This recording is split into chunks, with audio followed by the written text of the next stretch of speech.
Hi guys, James at RampantLionReviews again for you today with another beer review. For this one, we are going to stick to Hong Kong and we're going to go to another brewery that's never featured on the channel before.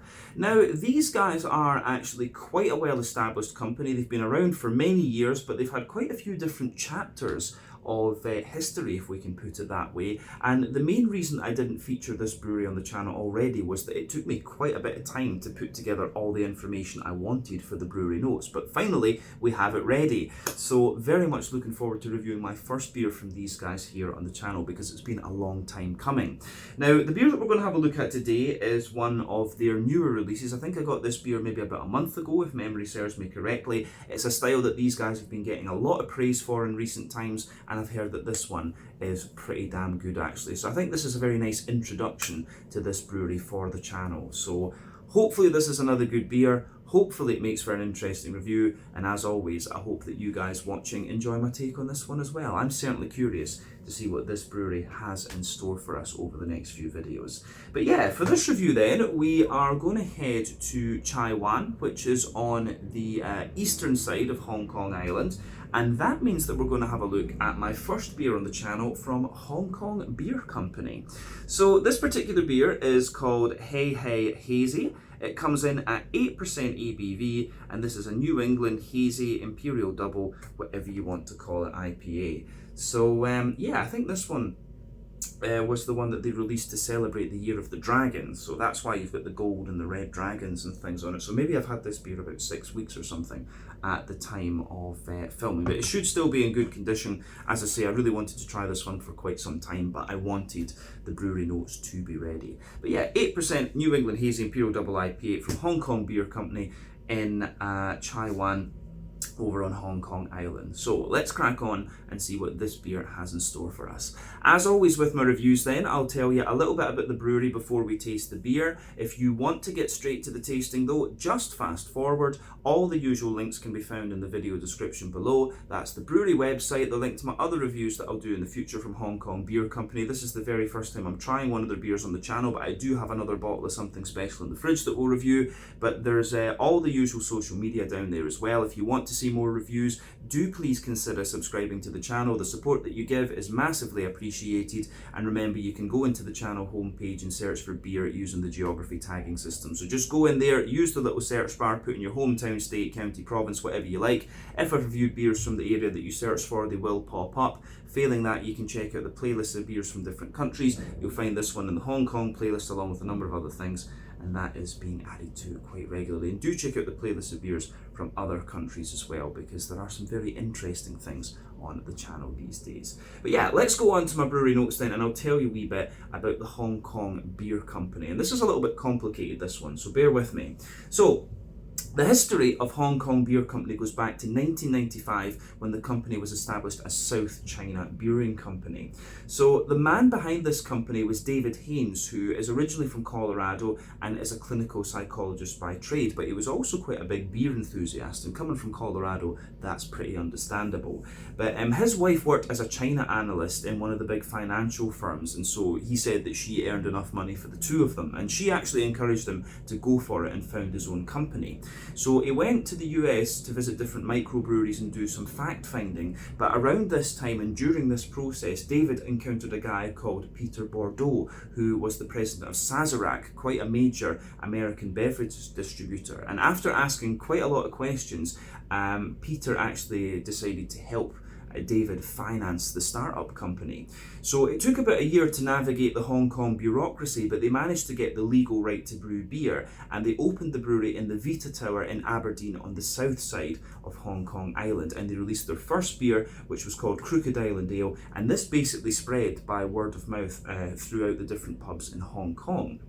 So the brewery had a few years of success, but then it started to sputter, and it eventually the quality of the beer apparently was just kind of dropping. But the company was acquired by Harmony Assets in 2003, a local investment firm, and the name was changed to Hong Kong Beer Company at this point. But Harmony said they saw it as an opportunity to help a local business, but through their connections, the beers were distributed through their bar chain that they owned called El Grande, but the production was only around 120,000 litres of beer per year by 2009. And a lot of people have told me that the quality of the beer was kind of dropping and things like that, and eventually, from what I understand, they ended up contract brewing their stuff. But a few years later, in 2013, the brewery was purchased by Devin Otto Kimball and Daniel Flores, who were the guys behind Brewworks Brewery and restaurant down in Singapore, and they stayed involved with the company until 2020. But under their guidance, the brewery was completely revamped from the ground up. They brought in brewmaster Simon Pesh, who previously worked for Pyramid Brewery in Berkeley in California, and he stayed with the company until 2018. But during this period, they relocated to Chai Wan on the eastern part of Hong Kong Island, and there they're operating a 20 US barrel brew kit, which is around 3,200 litres per brew from JNVW Systems in the US, and today they're producing in the region of 600,000 litres of beer per year, still in this same facility. But there was another change of ownership in 2020, and the current brew team is headed by Philip Rankmore and Matt Bradley under the guidance of James Waters. But Philip is from Sydney, and he originally studied chemical engineering and later gained his brewing diploma from the Institute of Brewing and Distilling before going to work in Korea for Goose Island and then Bud Namu, who I've been told are very good as well. But he also spent time teaching a number of brewers in Korea and Hong Kong. But it's since this change of ownership in sort of 2020 or so that this brewery has really kind of kicked on and produced some very, very good beers actually. So a lot of people credit Philip Rankmore and James Waters with having changed the fortunes of Hong Kong Beer Company around. But yeah, as of April 2024, when I'm filming this review for you, these guys have produced 80 different beers according to Untappd, and that number will no doubt continue to increase as time goes on. But yeah, I think that's everything we can really say about Hong Kong Beer Company for the moment. That was a bit of a complicated history to piece together. I had to use quite a few different sources and things to get all of that information, but we got there in the end. So yeah, that's your history of Hong Kong Beer Company. And now we can do a good few videos from these guys. But yeah, if you want to learn more about them, you can check out the brewery website. You can follow them on Facebook and Instagram to keep up to date with all the latest goings on. And you can check out the Rate Beer, Untappd and Beer Advocate pages to learn a little bit more about all the different beers that these guys have done. So yeah, let's go on and have a little look at the beer itself. So as you can see, the artwork on this one is very, very nice.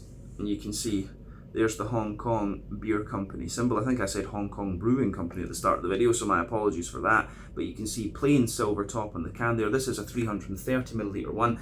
I think this cost me maybe 35 or 40 Hong Kong dollars. I'm not exactly sure. So that's about £3.50, £4 sterling, something like that. Maybe about €5 maybe, and about, yeah, maybe $6 American, something like that. But yeah, as I say, this one is called Hei Hei Hazy. It says on the side here, deliciously juicy with a soft mouthfeel and rounded bitterness, an abundance of premium hops, delight with intense tropical fruit flavours. Celebrate Year of the Dragon in style with this powerhouse double dry hop hazy double IPA. And this one is hopped with Citra and Rewaka, both hops which we know quite well. So if I remember rightly, Rewaka gives you about 6% alpha acid. It's one of these New Zealand ones that's very, very low in its alpha acid content, but it still packs a hell of a punch with the flavour. But it gives you quite a lot of like passion fruit and pineapple and things like that from what I remember. It's also got quite a big grassy component if I remember rightly too. But Citra we know very well, American hop, 14% alpha acid. In a New England hazy it's going to give you quite a lot of like peach and mango and pineapple and also that kind of lemon limey type character. So yeah, this should be really interesting, this one. This will be a very nice introduction to Hong Kong Beer Company, and a lot of people are praising these guys for their hazies in recent times as well. So yeah, the Hei Hei Hazy, 8% double IPA this one. Let's get it out into the glass and we'll see how we get on. This will be good. I have tried one or two of the beers from Hong Kong Beer Company. I'm pretty sure I tried the Hazy Days, which is one of their kind of staples these days, and I will try to get a can of that to review for you here on the channel quite soon. But yeah, this is the one that kind of stood out to me to do as the first one.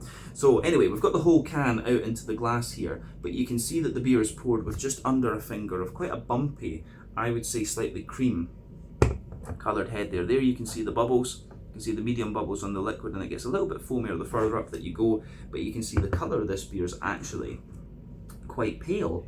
Compared to some other New Englands we've seen in recent times. Not the palest, but yeah, on the paler side of things. So kind of looks a little bit like a kind of pineapple mango juice type colour. But remember, the colour of your beer depends on a few different things. One, the type of malts that you use. This goes a long way to determining your EBC rating. Two, length of your wort boil is also going to play a role, because the longer you boil the wort, the more the sugar is caramelised, and thus you get a darker colour of beer. But any barrel aging that you do or any adjuncts you put into the beer will affect its colour as well.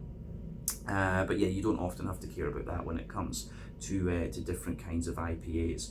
So yeah, the level of haze on this one's kind of what you would expect for a double IPA, a New England double as well. So the level of haze depends on the oak content, wheat content, and to a degree what yeast you use. So yeah, that can vary from brewery to brewery and just beer to beer. But yeah, not too much in the way of visible carbonation with this one.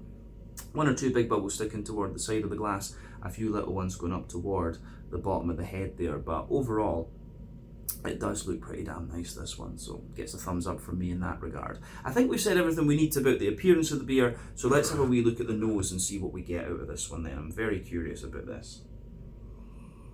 Oh yeah, that smells really good actually.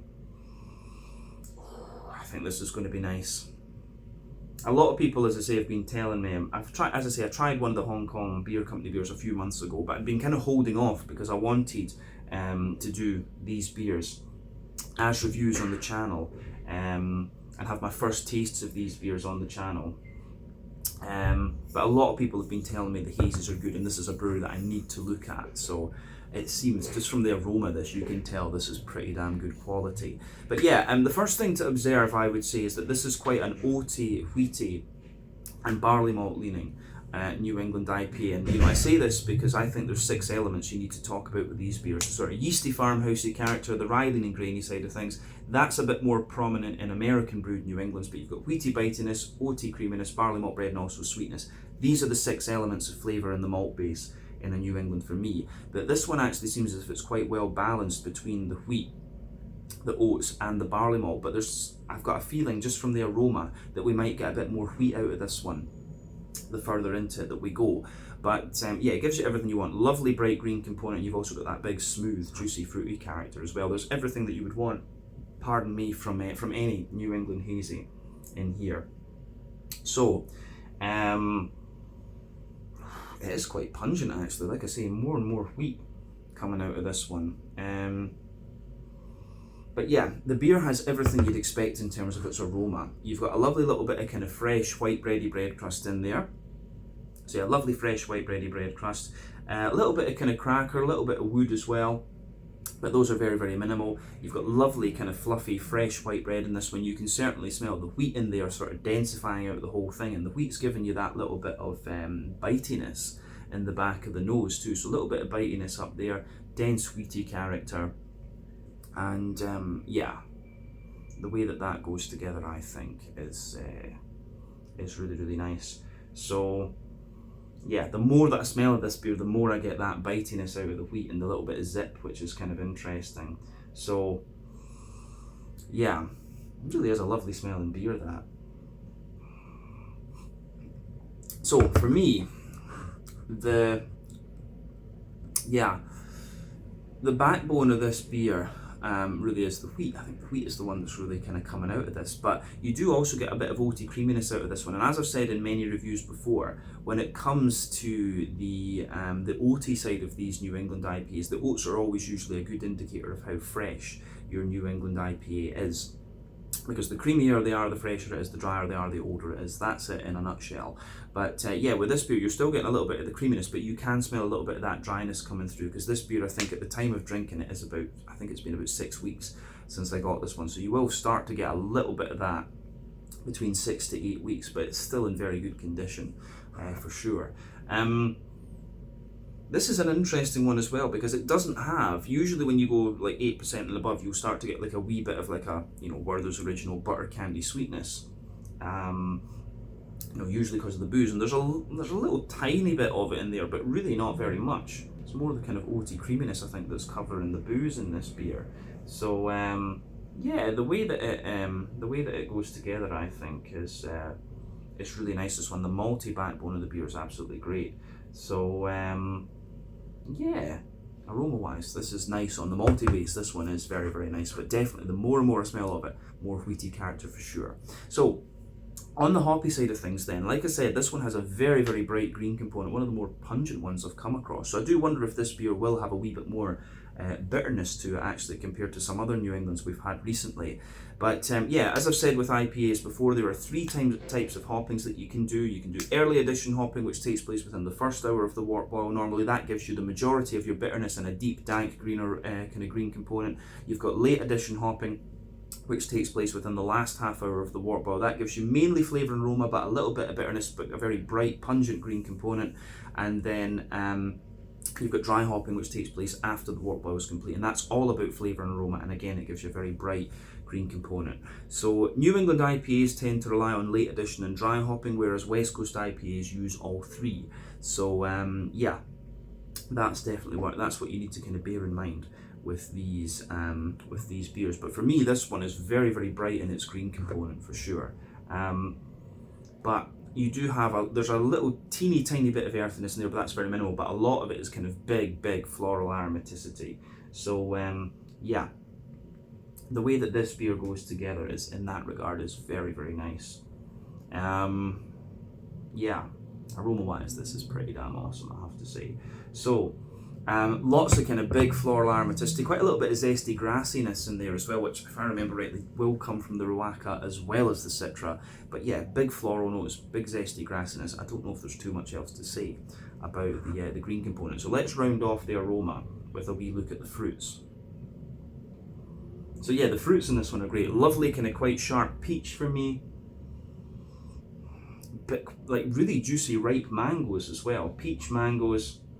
You can get a little bit of the softer passion fruit and wee bits of like apricot and pineapple and things. And there's just a wee hint of that lemon limey note right at the kind of front of the nose too. But all in all, it smells really, really juicy. And I think it comes across very, very nicely in this one. So yeah, the way that all of that just pieces together, I think is really nice. Lovely aroma to this beer.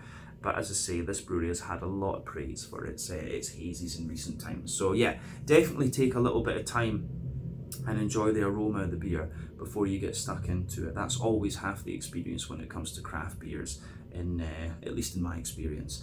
So yeah, let's get stuck into this one then. This is the Hei Hei Hazy, an 8% New England double IPA brewed to celebrate the Year of the Dragon in February 2024. We're reviewing it a little bit later than that, of course, but this is my first review from Hong Kong's oldest craft brewery. So yeah, let's get stuck into this one and see what it's all about. Slàinte, skål, cheers.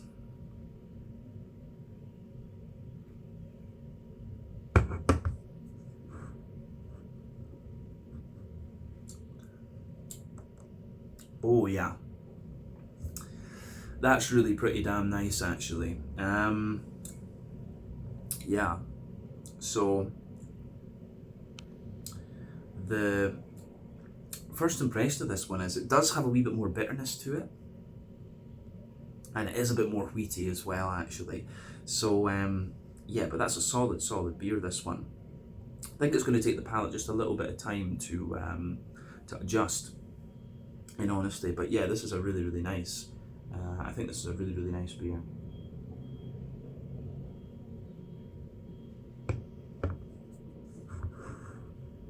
So yeah, it's a big thumbs up from me. Yeah, one of the things I'll say about this as well, it's interesting because it's very smooth, and at the same time it's got a little bit of dryness into the aftertaste, but it's very light for its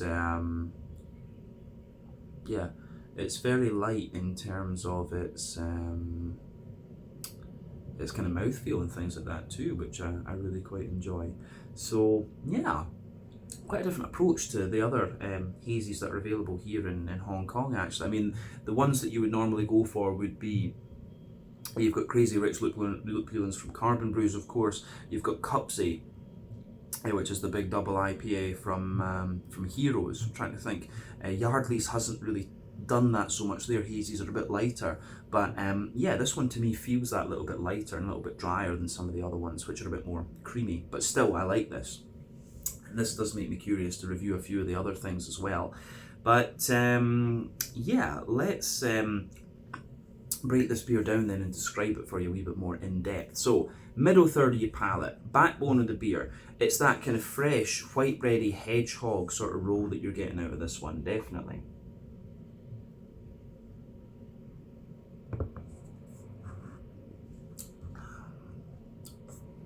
So yeah, a little bit of a hedgehog, white bready kind of bread crust coming out of this one. If you move further forward on that middle third of your palate, you get a little bit of woodiness coming out of the beer. And there's a wee layer of kind of cracker, I think, as well. But above that, and I wasn't really picking this up in the aroma, above that, the next layer above that is a sort of kind of wholemeal, brown bready type character. And that's really nice as well. You do get a little bit of sweetness out of that. Then you've got the white bready notes, which are great. So yeah, lovely kind of white bready character. Yeah, lovely kind of white bready character in there. A little bit fluffier, but then above that you can get the wheat, and the wheat's interesting because the wheat in this one kind of smoothens out the beer, but it also gives you quite a little bit of bitiness, particularly at the back of the palate. So yeah, brown bread, white bread, a more dense white bread, and a little bit of yeah, a little bit of a kind of wheaty bitiness, as I say too, which is great.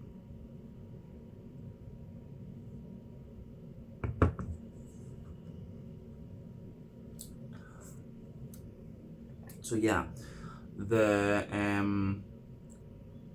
on top of the that kind of smoother wheat and bitier wheat, then you've got a nice kind of oaty, creamy character that comes out of this one.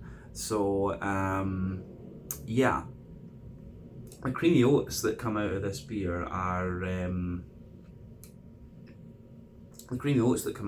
are really nice, and because it actually, I was thinking there'd be a little bit of dryness to this one because of the age, but it's still held up as being pretty fresh. So above that kind of more dense wheaty layer in the middle third of your palate, you've got that you can feel just that little circle there, so you can feel the kind of smooth creamy oaty character, particularly as you go down the middle line of your tongue. You've got that really dense sweet creamy oaty character, and as you move out toward the edges of your palate, it gives you that little bit more. It does give you a little touch of dryness there, but in the dead centre of your tongue, you get a wee bit of this Werther's Original butter candy, butterscotchy sort of thing, which is the sweetness from the alcohol. So yeah, that's quite apparent in this particular beer. But I like that. I certainly do like that about it. So yeah, I think that covers the middle third of your palate then. So let's go to the back third of your palate. As I've often said, sweeter flavours come out further forward on your palate, darker, more dry and bitter flavours come out further back. But the back third of your palate will give you similar flavours to the middle third of your palate, just at different intensities. So yeah, border region between middle and back third of your palate then. You've got the wee bit of brown bread in the base, the white bread on the top, then the wheaty bitiness sitting in there. The base of that back third of your palate, you really have this kind of, you get the crusty bread crust in there, which feels a little bit drier and things like that. Then you've got the Jacob's cream crackery note above that as well, which is great. So yeah, Jacob's, yeah, so you have the base in there, the bread, the Jacob's cream cracker, you get the brown bready layer, which feels a little bit lighter and more airy, a little touch sweet as well. Then you've got the white bready layer, which feels a little bit lighter and more airy. Then you've also got the wheaty layer sitting above that, which is great too. So yeah, I like that about this one.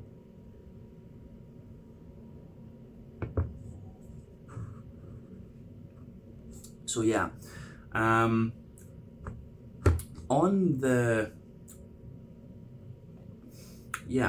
on top of the wheat on the back third of your palate, then you start to get the yeasty side of the beer, and the yeast actually, I think, in this beer gives it a wee bit of sweetness and a wee bit of smoothness. It's interesting. It does come out. You will find this beer gets more oaty, creamy, and yeasty into the aftertaste, which I wasn't quite expecting. But yeah, the yeasty character on that back third of the palate, you can feel you have this dense, sweet, kind of brown bready character in the middle. Then you've got the white bready note around it. Then you've just got a little bit of yeah, then you have a little bit of a, I would say, like just a kind of more bread crusty note there. So yeah, brown bread, white bread, and then the crusty characters around the edge on that back third of the palette. So yeah, it's really interesting just how all of that pieces together. But definitely, yeah, back third of your palette, you can feel the flavour is taller. Then as you move further forward into the middle third of your tongue, it just kind of condenses down and squashes together a little bit more. So yeah, the way all of that pieces together, I think, is very, very nice in this one. So yeah, I like that about this beer.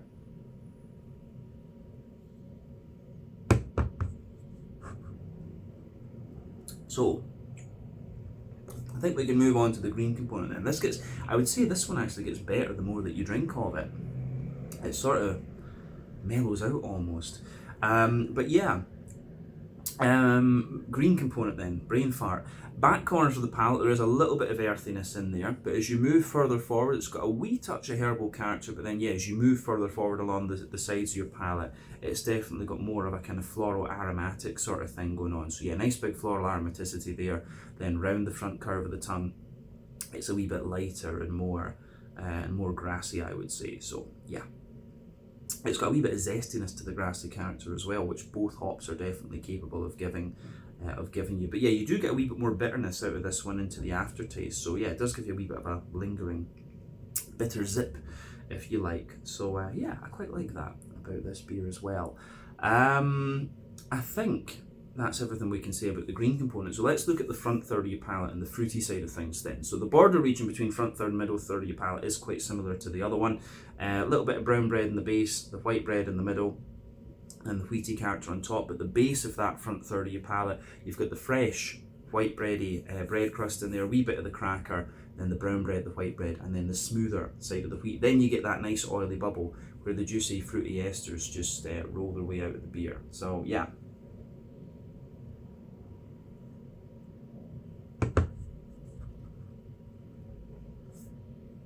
So yeah, for me, the fruity side of this beer is really nice and juicy. So yeah, the fruity side of this one is great. I really, really like it. You know, Riwaka and Citra do actually go together very, very well. So yeah, at the back of that front third of your palate, on the fruity side of things, there is a little touch of that kind of more pungent, zesty grapefruit for sure, but then as soon as you come forward from that, it's a lot of like very, very sharp peach. So yeah, grapefruit, very, very sharp peach.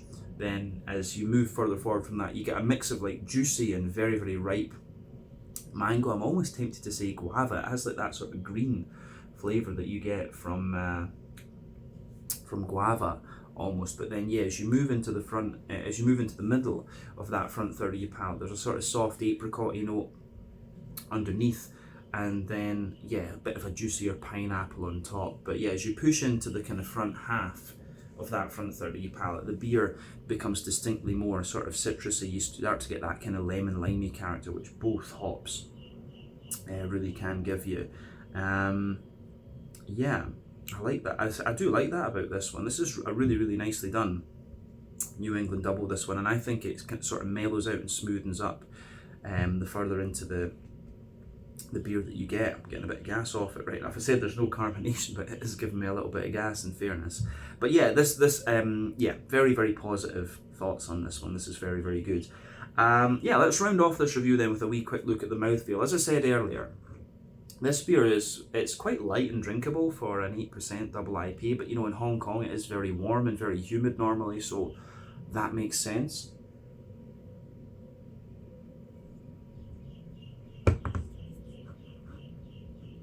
So yeah, for me, I would say this one is kind of mid-bodied, right in the middle of the spectrum. Carbonation is very, very smooth. It does have a nice cleanliness to it, but I find this one quite smooth and quite creamy the more that I drink of it.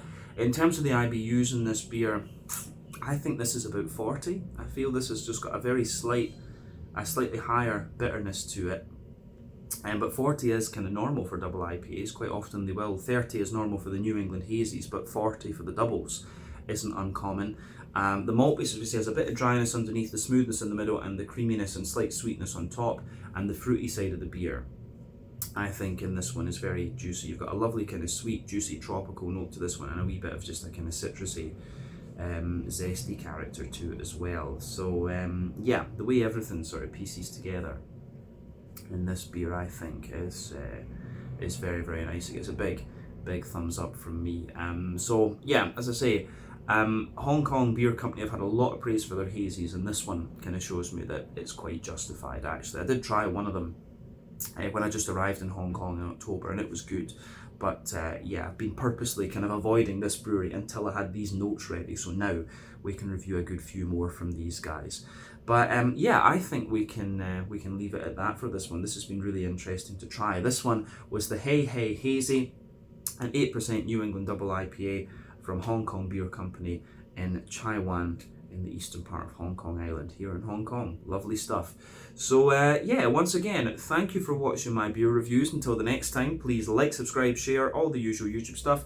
Let me know your own thoughts on this beer in the comments section below. Let me know what your favourite beers are from Hong Kong Beer Company as well, and we will see about returning to these guys very soon. I've got one bottle in the fridge, and they have got a couple of other beers that I'd like to check out as well, so we'll see about sorting that. But until the next time, Slàinte, Skål, cheers, check out my social media, check out Hong Kong Beer Company's social media, and I'll see you guys in the next review. Ciao just now.